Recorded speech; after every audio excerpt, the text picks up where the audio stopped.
yung finished product ng aking pinagpaguran. Sabi ko nga, yung isang first batch of my turban and yung mga panahon na, oo, ayan, sinaunang panahon. Pandemic and before pandemic. So, ganito lang po ako maglinis. So, sabi ko nga, nag-Dr. Quack-Quack ako kasi may mga, oo, nagbuwis ng buhay. Nalaglag yung isa. So, pinatutuyo ko eh. Syempre, oo. Hindi kasi siya didikit. Ito natutunan ko sa daddy ko. Kasi for a while, ang daddy ko, after niya ano nga yun matawag?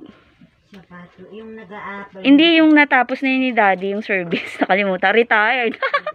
Pawagalitan ako ng tatay ko.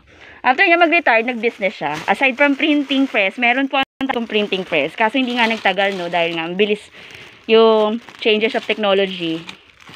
Mabilis lang yung printing press niya. Iba na ulit siya ng mga business.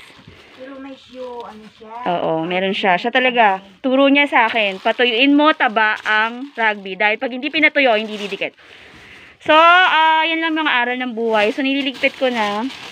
Nakita ko na yung dapat ligpitin. So, babalik ko na siya sa bodega. Kaya remember, bumili po ako ng mga plastic.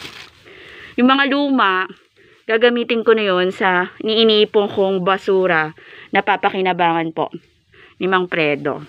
Ping, dami kong content. Tuwan-tuwa ako.